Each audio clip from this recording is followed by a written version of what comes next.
everybody. This is Scott with 3AE. So first of all, I'd like to thank you for joining us today for our webinar on impact evaluation and its uses in impact bonds. So just to start off, I wanted to give you a little brief agenda of what we're going to be talking about today. So I'm Scott Nellis. I'm a program manager at 3IE, and I'm going to give us a brief introduction on what 3IE does, just because I know that there's a lot of new people who have joined in this webinar. So it's going to be very brief, about 3 to 5 minutes. Then next, we're going to have Siegrid Holler from Instiglio. So Siegrid leads Instiglio's work in Latin America, managing a range of projects in their portfolio. She also leads the service delivery unit at Instiglio, which is an results-based financing advisory firm, which seeks to improve the efficiency and effectiveness of their project work and also the value added for their stakeholders. Siegrid formerly worked at the IFC, the World Bank's investment arm, and at the Superintendency of Banking, Insurance, and Private Pension Funds in Peru, and as an economic consultant for the World Bank and the Ministry of Education of Peru. And so she's going to focus on sort of what impact bonds are and how impact evaluation evidence can be used in the use of impact bonds, and also touching slightly on some other results-based financing mechanisms. Because that there are going to be a number of attendees that are kind of new to this topic, we're going to have a very brief, maybe about 5 question, or not 5 question, but 5-minute question and answer session. After that, there is a chat box down on the panel side. So if you have any time during Siegrid's talk, feel free to ask any questions. My colleague here, Nancy, and myself are going to be monitoring that chat to kind of cull questions, and we'll bring them up during that short session. After the Q&A session, we're going to have Maria Jimena Muzio from the City of Buenos Aires, and she's going to talk about the experience of the City of Buenos Aires and lessons learned, and the development of their impact bonds that they're doing on the employability of vulnerable youth. And just to let everybody know, the City of Buenos Aires is a member of 3IE. 3IE is a membership-based organization. And if you want to know any more about 3IE membership, feel free to visit our website, 3ieimpact.org. And so everybody knows, Jimena Muzio is a senior analyst in the impact evaluation unit for the City of Buenos Aires. She's been working on the social impact link from its launch a year ago. She works on other projects within the impact evaluation, carrying out impact evaluations of different programs and supporting the institutionalization of evaluation within the government. So both Siegrid and Jimena's presentations are going to be roughly about 15 minutes long. And then we're going to end with a Q&A session of about 15 to 20 minutes at the end. Again, anytime during the talk, feel free to ask questions in the chat box, and we're going to kind of compile all the questions and ask them during the Q&A session. So just to let everybody know, who is 3IE? So 3IE is a member-based international NGO that promotes evidence-informed development policies and programs. We do that through making grants. We try and help develop and foster the conversation around standards involving impact evaluations, systematic reviews, and other products. And then we try and produce as many knowledge products as we can, and also bring stakeholders together to basically develop a culture of evaluation and the use of evaluation to improve basically programmatic decision making. So just to make sure everybody's kind of on the same page of what we mean by impact evaluation. So under 3IE's definitions, an impact evaluation is an evaluation that must specify a counterfactual for which a comparison can be made. So this can be either through experimental or quasi-experimental methods. When we're talking about experimental methods, largely we're talking about randomized control trials where we have a clear, distinct control group from a treatment group. Other methods are quasi-experimental methods that occur during natural experiments, and these can use a number of different variations like difference in difference, instrumental variable, regression discontinuity design, and other methods where a control from a traditional randomized control trial cannot be used. We do use mixed method analysis as well, trying to incorporate a little more qualitative analysis so that we can try and answer questions more clearly about why there is significance or why there is not significance in analysis. So, and it's not just impact evaluation that 3IE does. So we do this through systematic reviews that tries to incorporate high quality evidence, including impact evaluations. Evidence gap maps, where we explore the evidence base to try and figure out how much or the quantity of evidence that there is on a specific topic. We also have a replication program that tries to reuse and repurpose data from existing impact evaluations to basically test more assumptions around different interventions. Also different professional services that we do directly with organizations. And finally, we have a number of public goods, such as the Impact Evaluation Repository, which is the largest database of impact evaluations. I believe it's around 5,000 right now. We have the expert roster, which is over 500 experts in impact evaluation, and a registry for international development impact evaluations, or RIDE, which is a registry to be able to register pre-analysis plans for impact evaluations.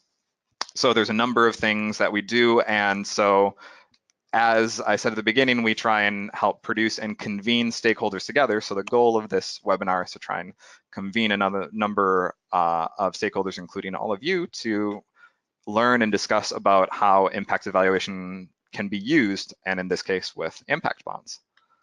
So at this point, I would like to hand it over to Siegrid Holler from Instiglio to continue on and talk to us about impact bonds and impact evaluation. Great. Thank you for having me, Scott, and for the introduction. It is a pleasure for me to be participating in this webinar. As you mentioned, I am a junior partner at Instiglio, and I will talk about impact bonds, impact evaluations, and I will also be talking about results-based financing instruments more broadly, because many of the considerations of evaluation for impact bonds are also relevant for other RBF instruments. I will first give an introduction about Instiglio, then I will talk about result-based financing and its relationship with impact evaluations. So first, about Instiglio, we are an NGO with the mission of maximizing the impact of social programs, and we do this through the use of results-based financing mechanisms and performance management tools. We work exclusively in low and middle income countries with a focus on Africa and Latin America. And we work exclusively in some areas that are interrelated. The first one is the design and accompaniment of RBF instruments. We advise and accompany our partners in the design and implementation of these types of instruments. In terms of performance management, we build the capacities of service providers and governments to manage outcomes by upgrading their information systems around key indicators of performance, training their staff, and helping leaders create a learning culture. And finally, in terms of knowledge creation and dissemination, we invest in knowledge to ensure that RBF is designed and implemented in a thoughtful manner by helping practitioners create cutting-edge strategies focused on results. We also provide trainings to build their capacity and produce knowledge products. We do all of this by partnering with several organizations such as governments, donors, multilateral and bilateral organizations, foundations, and service providers around the world. Our expertise is in RBF instruments and not in the specific sectors. That is why we have worked in diverse topics such as education in India and Peru, workforce development in Morocco and Colombia, health in Mexico, and extreme poverty alleviation in Kenya and Uganda. The reason why we use these tools of result-based financing is because many times we have seen that in the social and the public sector, the results achieved are not enough, and in many cases they are not even measured. What we have seen in the projects where we work and in evaluations of other projects that have been conducted is that by changing the way that funds are disbursed from paying based on activities to paying based on results, the impact of the programs can significantly improve. In this slide, we present an example of a child and maternal healthcare program in Rwanda. A randomized evaluation commissioned by the World Bank found that compared to a traditional funding, the RBF mechanism led to a 23% increase in institutional deliveries and a 132% increase in preventative visits for children aged 2 to 5. This is the case because paying for results creates alignment in the different stakeholders, incentivizes them, especially the providers, to focus on achieving results instead of in implementing activities, and gives more flexibility in the implementation of programs. As I mentioned, results-based financing is a group of different financial instruments which all have in common that payments are conducted after the verification of results has been done, and the payments are contingent on the results achieved. The RBF mechanism in which we will focus today is the impact bond model. In this model, the funder, who we call an outcome payer, pays entirely based on results for social programs.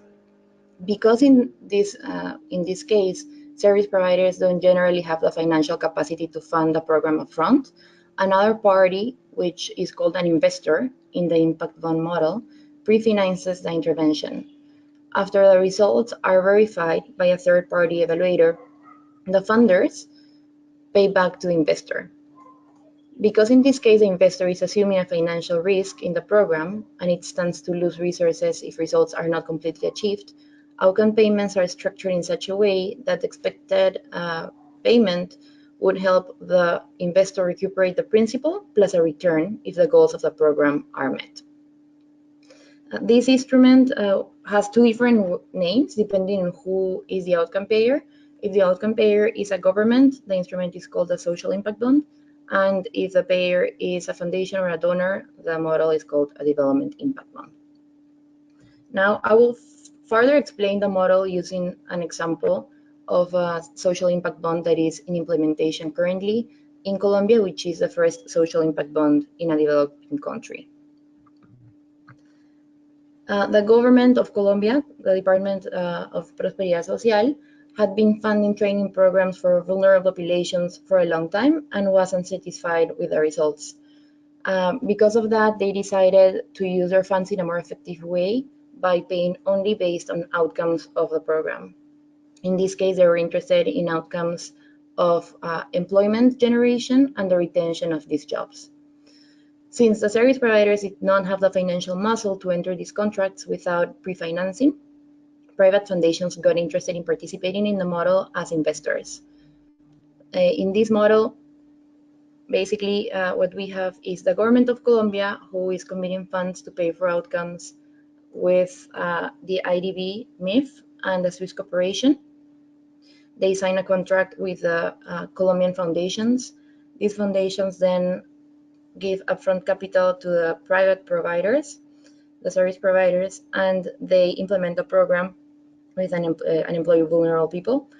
After the program is implemented, there is an independent verifier who is Deloitte, who uses a social security database that is managed by the Ministry of Health to verify job placement and job retention of 3 and 6 months. After the government receives these results, they pay back to the investor based on the results achieved. In this case, foundations are very interested in the model because they can get to recuperate their funds and use them in other programs if all goes well. That means that they could reuse the resources and get more impact with the same amount of money. If things do not go well, though, and the results are not fully achieved, they would have basically provided a grant to service providers, which for foundations is business as usual because they're used to giving grants for implementation of social programs. In addition to impact bonds, there are other results-based financing mechanisms which are not as complex as impact bonds and that can be more scalable. I'm going to briefly explain two of these mechanisms because we might refer to them later on in the webinar. The first instrument is a performance-based contract. in this instrument, it works in a very similar way to impact bonds, with the difference that there is no third-party investor. Hence, generally, the payments are tied to outputs as well as to outcomes, because providers generally cannot take so much risk. In the case of performance-based grants, all the parties are public. We have a central government committing funds based on results, additional transfers to local governments. For example, we can think of a Ministry of Education who commits additional funds to local governments who are in charge of executing education in a government, because it's decentralized based on results. Now we will go through some market trends, and I will talk about the relationship between impact bonds and impact evaluations. As you can see in the map, almost all developing countries have used results-based financing instruments. This is especially the case in Africa because of the Health Results Innovation Trust Fund of the World Bank, which co-paid for outcomes with governments and paid impact evaluations to incentivize the use of these instruments in the health sector. They also invested in other regions, but they were mainly focused in Africa. In terms of impact bonds, what you can see in this slide is that they have mostly been implemented in high-income countries, with only 6 impact bonds implemented or in implementation in low and middle-income countries. Only one of these is a social impact bond. However, as you will see later today, there are many other impact bonds in design in low and middle-income countries. In terms of the use of impact evaluation in the context of RBF, there are 2 main uses of these types of evaluation mechanisms. The first one, and the main one, is to conduct impact evaluations for payment purposes. That is to evaluate results achieved by the program, and based on that information, estimate the amount of funds to be paid back. The second use of the instrument is to measure the intervention, the impact of the program, or the impact of the RBF instrument itself. What we can see in this slide is that in terms of the use of causal evaluations, both experimental and quasi-experimental methods, in RBF programs in developing countries, there are very few projects that use these methods for payment purposes, and the use of these instruments increases a bit for evaluating the impact of the intervention or the RBF instrument. This is the case because there are challenges of impact evaluations, such as their high costs that affect their implementation in general, but specifically in the use of results-based financing instruments, the impact evaluation is generally only part of a payment function and is not used for learning purposes. Hence, the price that stakeholders are willing to pay for this costly impact evaluation is lower than they would do for learning purposes.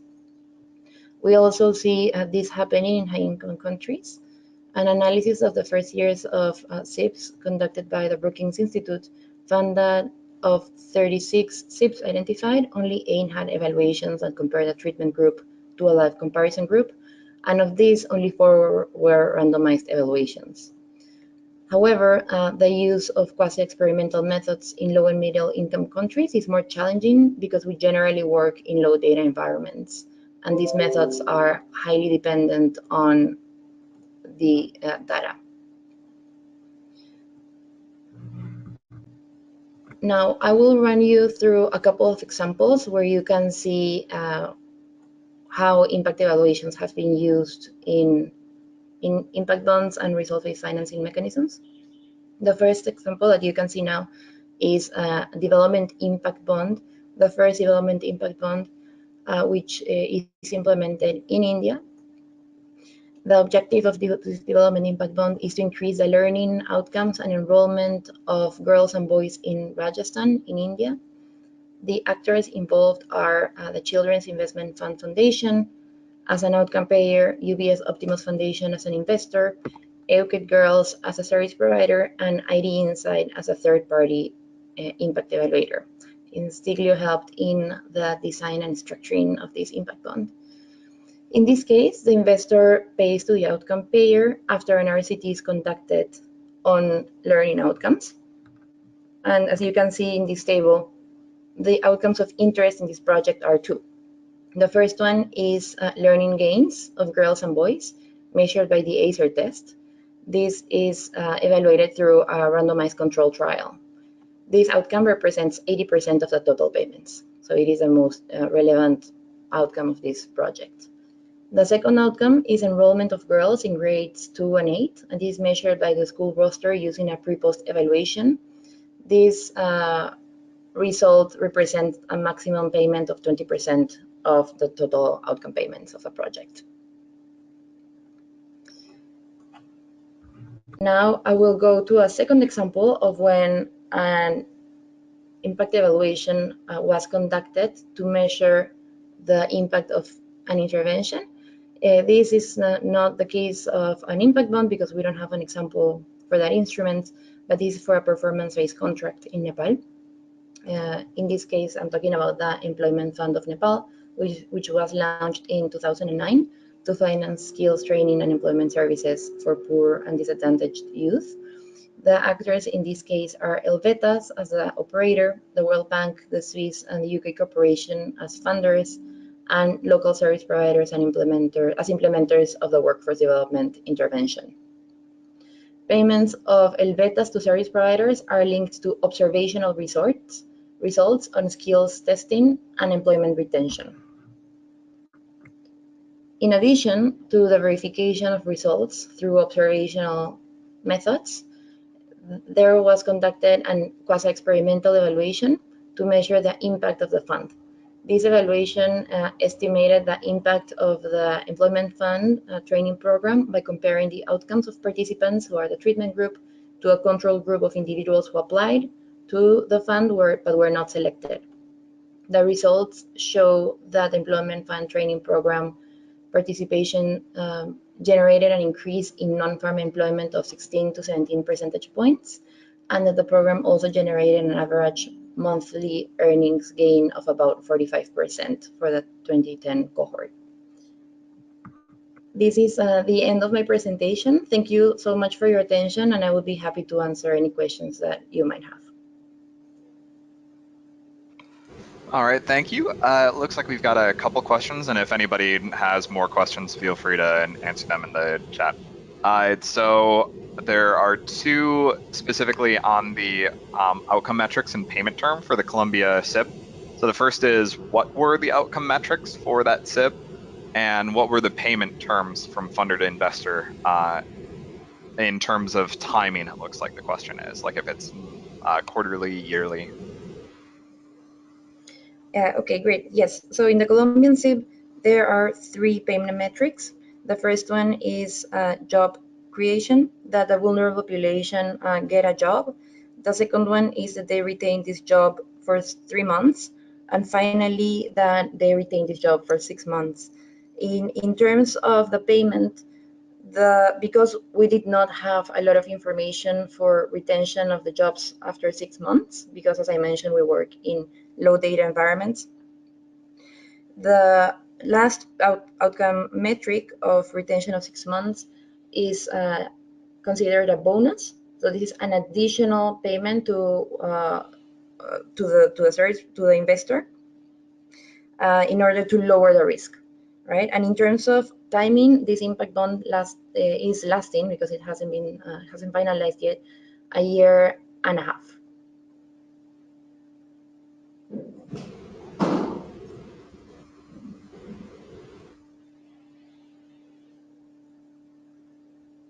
All right, it looks like based on kind of the questions that are coming through, I think those ones will be best asked after the next presentation.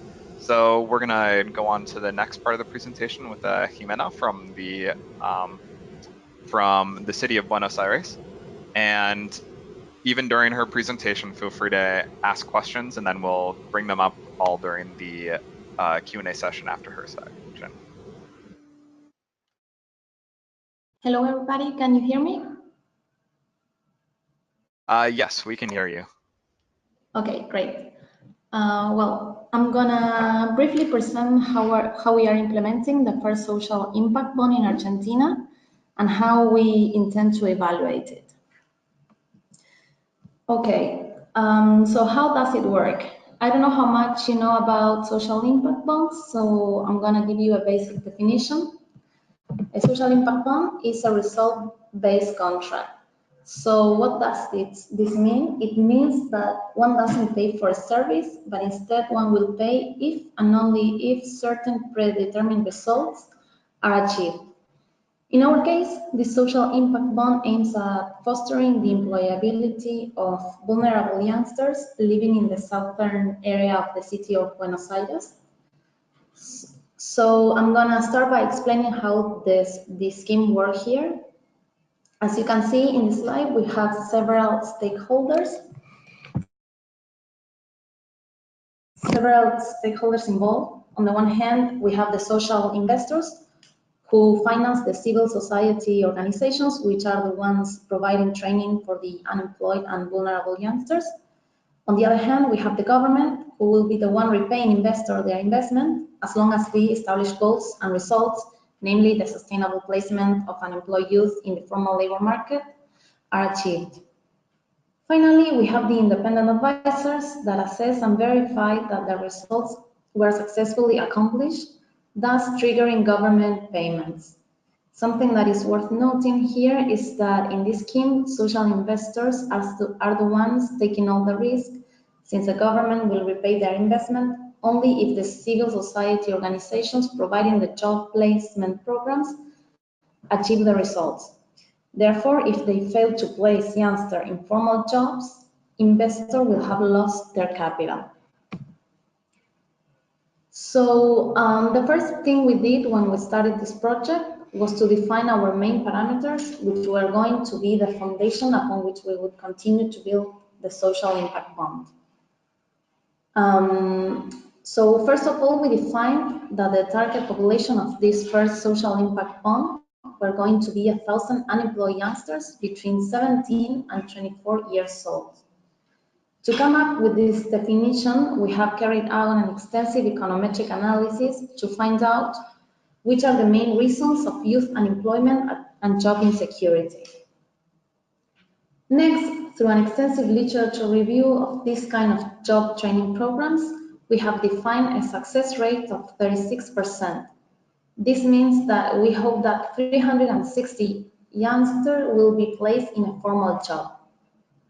Then we determined that our geographical focus was going to be the southern area of the Buenos Aires city, since it is one of the poorest and more disadvantaged areas. We have also dedicated a long time to work on the terms of the bond, which have been recently launched on a public tender. And at the same time, we have defined 5 metrics of payment, which are the results for which the government will pay if achieved. These are access to formal employment, sustained employment for 4 and 12 months, secondary school completion, which means that the government will pay for every youth that started the training without high school diploma, but somehow managed to graduate during the course of the program. The reason for this is that we don't want to generate a kind of crowding out effect between work and education. In other words, we were afraid that youngsters would be tempted to drop out school to start working as soon as they could.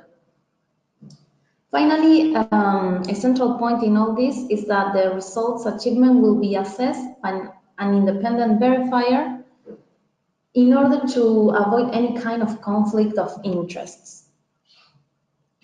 So in this slide, you can see the minimum requirements that we have imposed to civil society organizations executing the job training programs. Even though it is a results-based contract, we need them to be involved in the following stages. Firstly, the call for participants, which will be carried out through the usual channels used by the organizations and by the government also. Secondly, we ask them to support youngsters who have not graduated to finish school and to allocate time on top of the technical training to the development of social emotional skills, which we believe are crucial for a successful adjustment to the work environment. Moreover, we require that providers offer career guidance and help youngsters in their job search efforts, as well as labor intermediation between job search platforms and young candidates. In addition to all this, and because we acknowledge how difficult it can be for the target population to adjust, we call for a mentoring period of up to 6 months in which the organizations must provide support and help personal meetings on a regular basis. Finally, we also need that providers allocate one person fully dedicated to the search of new companies, which will be willing to hire youngsters who have finished successfully the training courses. So, who is participating in this project? The project was designed and executed from the Chief of Staff Office, since it is based on a close collaboration between different government areas, which are more easily coordinated from the office we are currently working on. We have also had the support of 2 specialized international consultancies, like Social Finance and Acro Partners, and the support of an international law firm and of the FOMIN, which is the multilateral investment fund that belongs to the IDB group. So now we're going to talk about a little bit about evaluation strategies for this first social impact bond. The main reasons why we have discarded the idea of measuring the results that would trigger payment through an impact evaluation are the need to prioritize the launch of the tool and the investors' need to quickly recover their capital. With regard to the first reason, it is worth noting that to launch such an innovative tool within the current regulatory framework was a very difficult task. Even more given that until now, the city government has never paid for results. In this context, through all this time, we had to focus on the fulfillment of the tool design, which most of the time also implied negotiating the terms of the project. For instance, we had to give up the possibility of randomly select the participants. Then, also during the course of these negotiations, investors have always clearly stated that they needed to recover the invested capital within a short span of time. So therefore, we had to tie payment to easily and quickly verifiable results measured by other means than impact evaluations. In this way, we were able to lower the investment risk taken by social investors. So in conclusion, in order to go ahead with this first social impact bond, we had to accept to trigger the government payments through the independent verifier assessment. As we have seen before, these are the metrics that, if achieved, will trigger repayments to investors. The main ones are access to formal employment, high school completion, as we have seen before, and 4 months sustained employment also.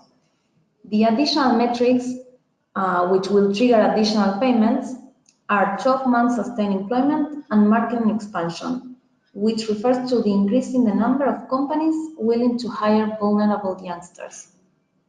All these metrics will be assessed by an independent verifier, and most of the information needed will be obtained from a national administrative database.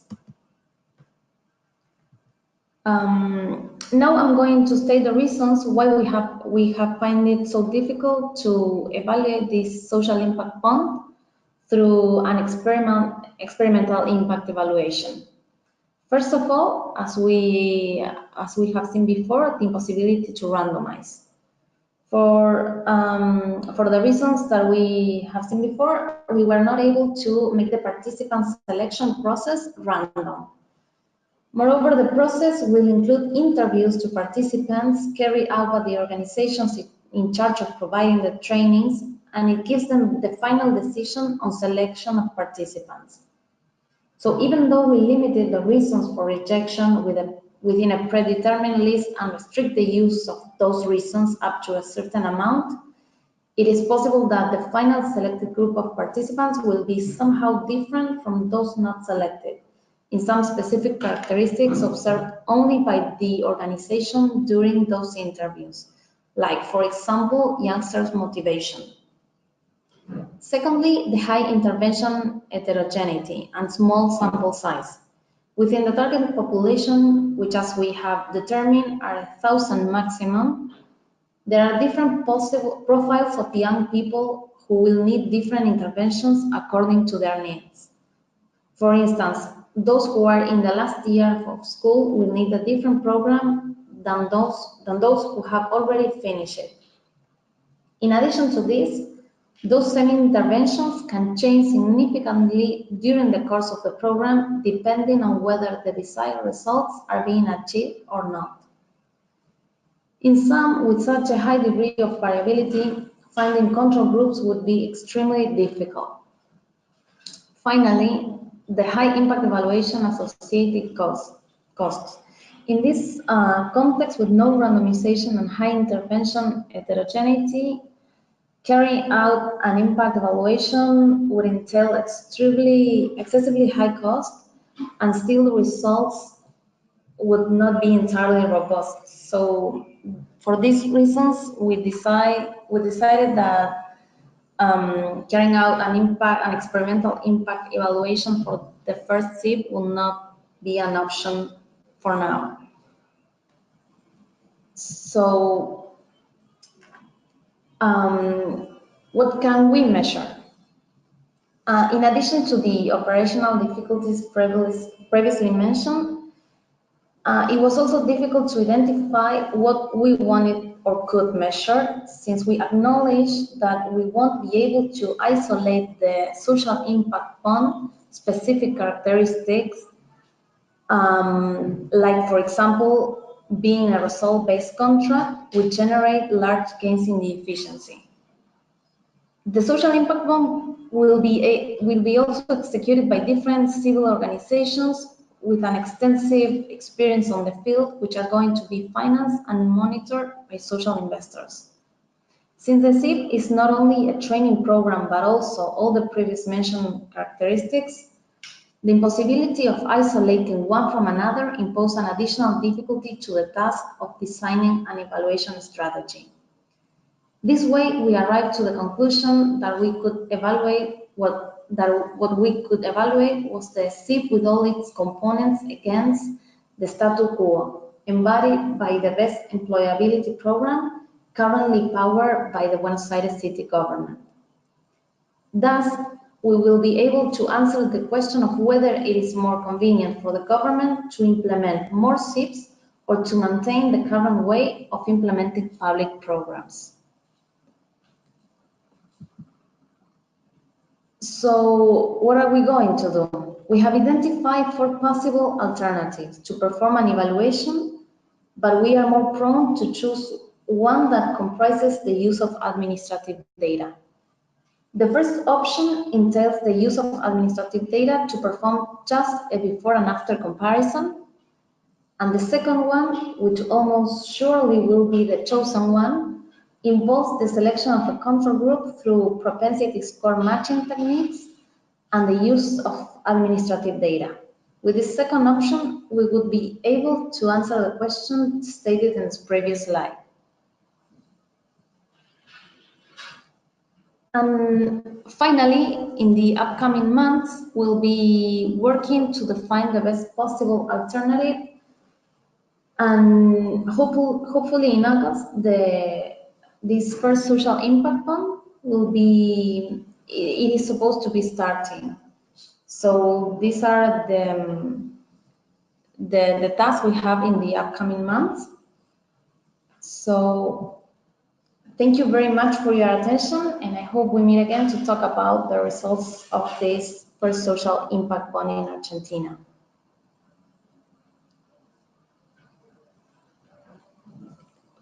All right, thank you very much, Jimena.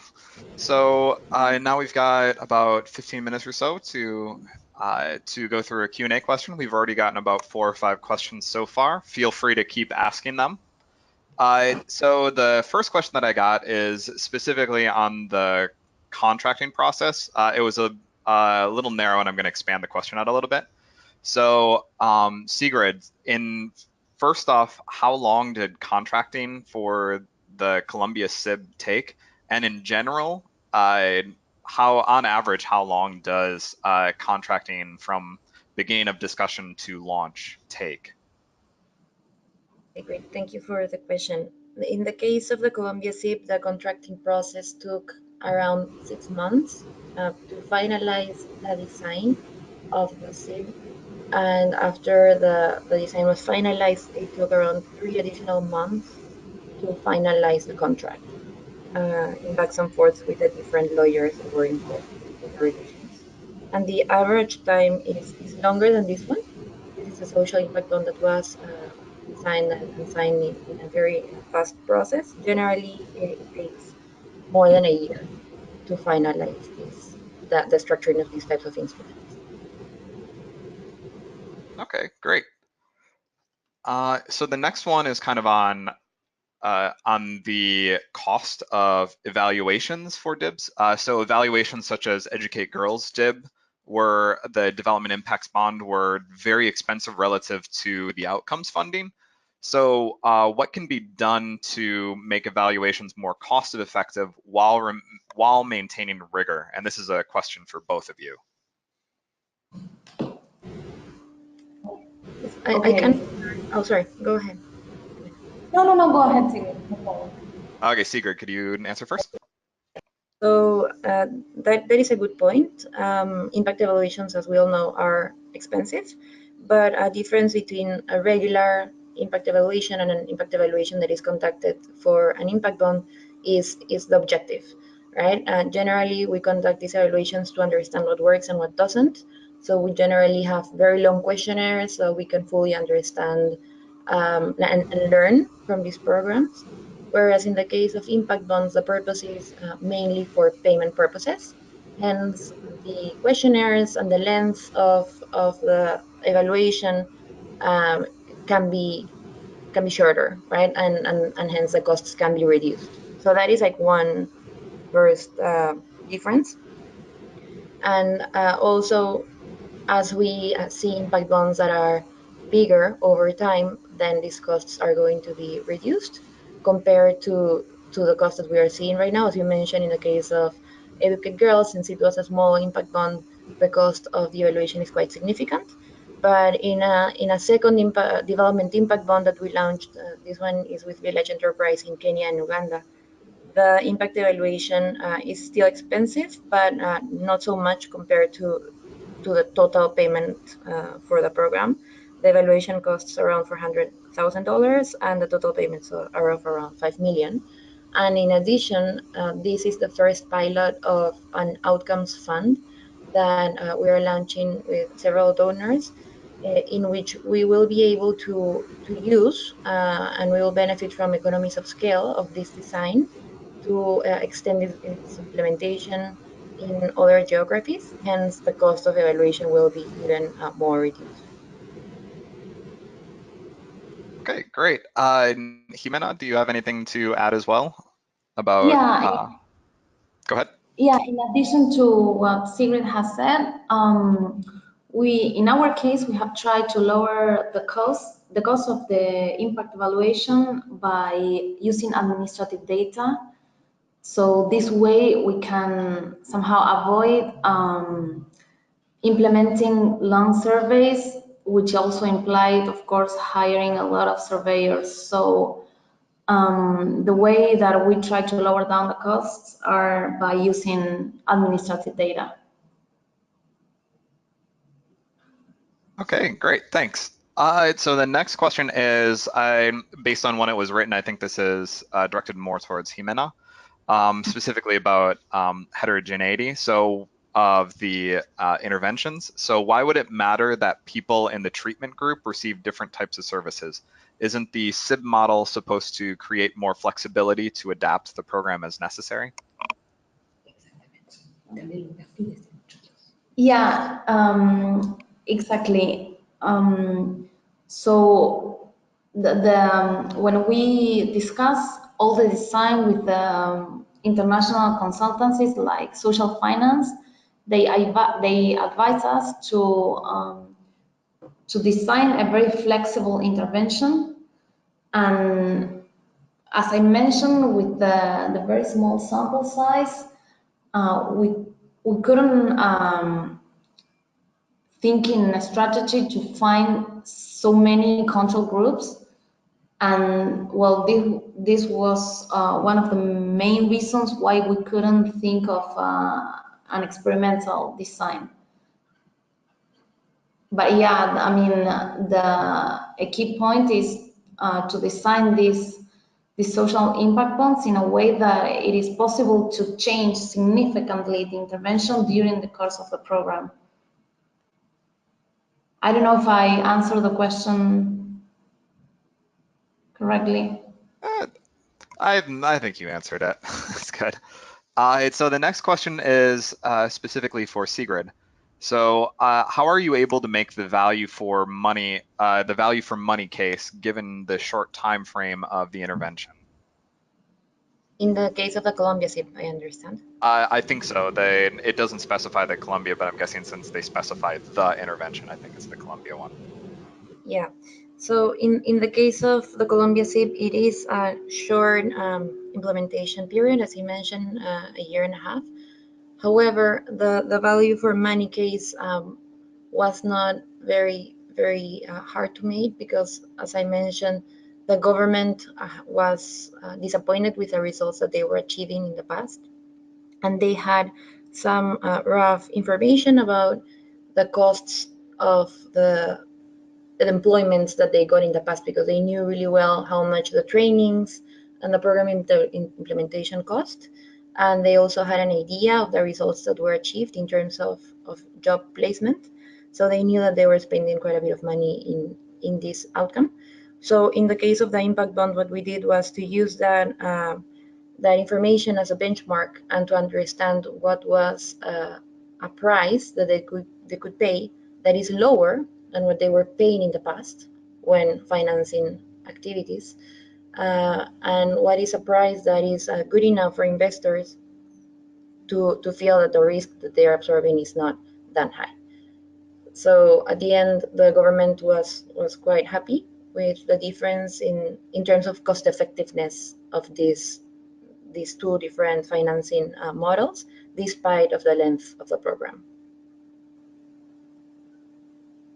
Great. And also a quick kind of follow-up on that. How difficult is it to find investors for these impacts bonds? And is it typically, are investors the last ones brought in, or when are they kind of brought in during the process?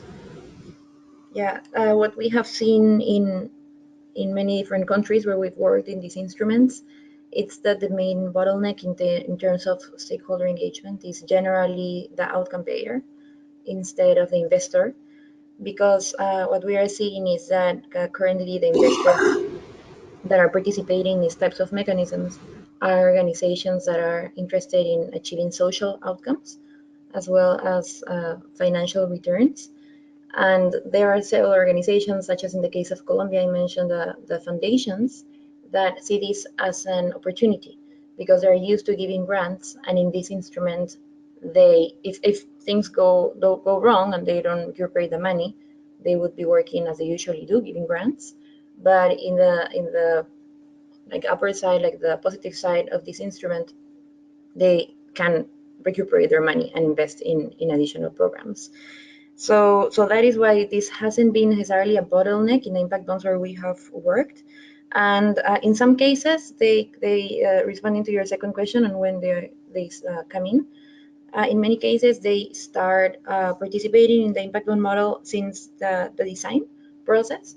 And in other cases, as we have seen in the Village Enterprise tip that I also mentioned, the design was done with the service provider and the outcome payers, which are USAID, DFID, and Anonymous Foundation. And later on, after the design was finalized, the service provider had to raise a capital to pre-fund the project, and they have been doing a really good job at funding investors. Okay, great. Jimena, I know that at least based on your presentation, there aren't investors quite yet with the Argentinian impact bond. Do you have any thoughts on bringing in investors to the impact bonds? Yeah, well, in our case, it was a little bit difficult to have investors involved because here is the first time that the government does something like this, so it's quite innovative, and not many people are used to this kind of schemes. But right now we have a small group of investors, which are mainly companies which have social responsibility departments and family offices. So we have like I said, we have a small group. However, this group doesn't doesn't cover the total cost of the social impact fund. And for this reason, we have to also involve the IDB group to support us and to contribute with the rest of the money needed for this for social impact fund. But yeah, in our case, it was a little bit hard to explain also to investors all this innovative tool and how and try to convince them that this was going to be a very efficient tool. Okay, great, thanks. So the next question is for both of you. So the question is, what are some of the ways that evaluators or program designers can maintain empathy with the communities affected when they both set outcomes and evaluate them? Sigrid, would you like to answer first? Yes, so let me see if I understood well the question first. So they're asking about the what are the potential consequences in the communities when a verifier sets outcomes and also verifies them? Is that the question? Yeah, basically that these mechanisms both set outcomes and evaluate them with different parties. So versus it's a different way of interacting with the communities affected. So how do evaluators and designers maintain empathy with this new model? Okay. Yes. So in this case, we do have first to set the outcomes, right? To set the goals that we expect to see, and then evaluate this. So generally, we have two parties involved in addition to the core impact bond stakeholders, which are the outcome payer, and the investor. We have generally some sort of advisor who is supporting these stakeholders in setting the targets and in designing these instruments. And we have, in addition to that, an independent verifier or evaluator of the results. What is needed in these cases is for tight collaboration between these two actors, the actors that set the outcomes and the ones who evaluate, because there are many considerations and like the expertise of the evaluator is highly important in these cases. It's important to understand first the costs, right, and then understand what can work and what can't, and because these two issues are very interrelated in impact bonds, the design and how the evaluation is going to be conducted. So that way we bring different types of expertise into the design that hopefully respond to the needs of communities. Okay, great. Jimena, since the SIB that Buenos Aires is doing is kind of just replacing financing mechanism, but still using similar systems. Is there any difference that you see in maintaining empathy and working with the communities under the SIB versus the previous model? Well, yeah, I mean, you're right. In our case, there won't be such a huge difference, and also because the independent verifier that I was mentioning will not be involved with the community because he will be verifying all the results through administrative data. So he will not have to interact with the community. So in our case, it is not to be a risk for our intervention.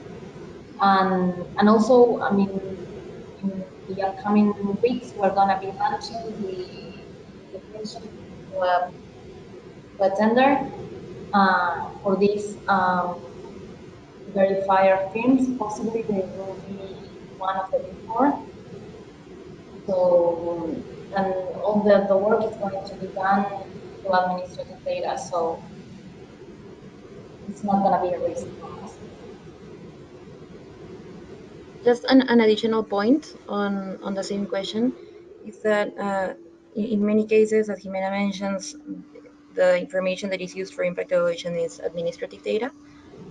So many times the verifier is not in direct contact with beneficiaries. However, what this impact bond model does, as other result-based financing mechanisms, is that by tying the funding to the results that are expected on beneficiaries, then there is a higher focus on the results achieved, on the needs of the beneficiaries, and there are more accountability mechanisms towards them. So that is another very important difference between a regular impact evaluation and an impact evaluation for an impact bond. Okay, great. Well, it looks like we have reached the end period for the webinar. So first of all, I would like to thank both Jimena and Sigrid for joining us and being willing to share their experience and their knowledge. I'd also like to thank everybody who has attended for joining us.